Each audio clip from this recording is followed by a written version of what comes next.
The Fox NFL Free Kick is presented by Nationwide. Nationwide is on your side. The northernmost city in the AFC South feeling the effects of winter. In this season finale, the Jaguars and the Colts not as they planned when the season started. Jason Benetti, Brady Quinn, Sarah Kustok downstairs in a moment. You know, the Colts last year were in a win and you're in the final week of the season. Didn't go their way.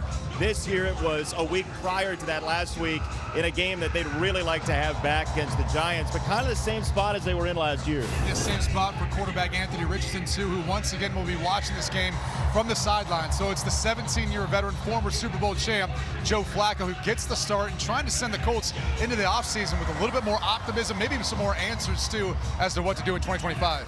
You know, as for Jacksonville, a team that 8 of their last 9 games have been decided by one score, close with the Eagles, close with the Vikings, a couple of playoff teams in there, but Mac Jones and Brian Thomas Jr. are leading the way into this finale. Yeah, it's very similar situations. Trevor Lawrence out, Mac Jones in to finish off the season, but the brightest spot has been Brian Thomas, their first-round draft pick.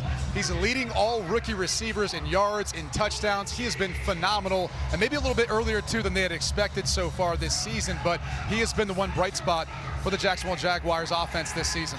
Teams that know each other very well. When we come back from this timeout, we will honor those lost in the recent tragedy down in New Orleans.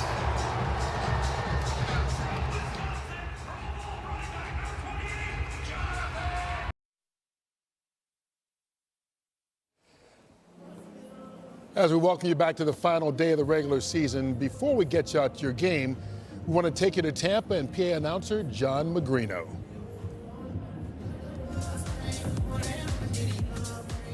Ladies and gentlemen, earlier this week, our nation experienced a horrific act of violence with heartbreaking tragedy in New Orleans. Our hearts are with the New Orleans community, including the brave first responders. At this time, please stand and join us in a moment of silent reflection in memory of the victims, their families, and loved ones.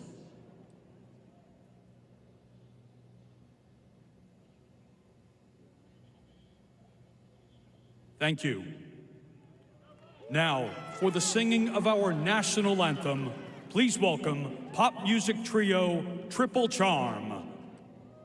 Oh, say, can you see by the dawn's early light what so proudly we hailed at the twilight's last gleaming, whose broad stripes and bright stars through the perilous fight o'er the ramparts we watched were so gallantly streaming, and the rockets' red glare, the bombs bursting in air, gave proof through the night that our flag was still there.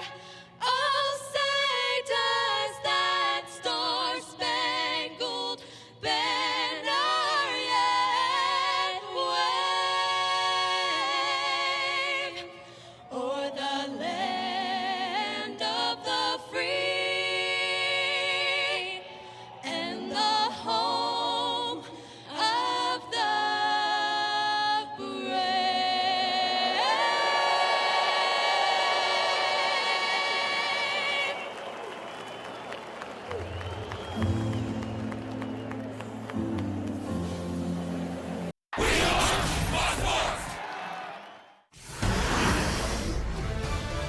Fox Sports welcomes you to the following presentation of the National Football League. Season finale, Jaguars and Colts. And before kickoff, we say hello to Sarah Kustok downstairs. Hi, Sarah. Hey, Jason. It was a big loss for Jacksonville yesterday, announcing they would be without Josh Hines-Allen for personal reasons. It's not only replacing his play on the field, but his leadership, leaving even greater responsibility for his counterpart and Trayvon Walker, a real deal talent, looking to close out this season with double-digit sacks for a second straight year. Someone, Jay, I know we'll all be discussing a lot more today. Certainly, you look at the snap number, right? 8 out of 10 snaps he's played in his career have come with Josh Hines Allen on the other side. As you see, Doug Peterson, Shane Steichen on the sidelines, the two head coaches obviously going into an offseason which may have some flux, but they both want to win this finale for some good vibes going into the offseason. Cam Little will kick it off. Ashton Doolin back to receive. A very strong Jaguars special teams core as Joe Flacco makes his 191st start. And it was interesting talking to him. He wants to play moving forward. He does. He doesn't want this to be it for him. He feels like, look, they still have a lot to play for individually. You know, for him himself, wanting to prove to everyone else around the league that he can still get the job done. So we talked about trying to find that rhythm early in today's game. And remember, he started the matchup earlier this season between these two teams in Week 5. A game that went wild in the fourth quarter. It ended up 37-34, points galore in that fourth quarter.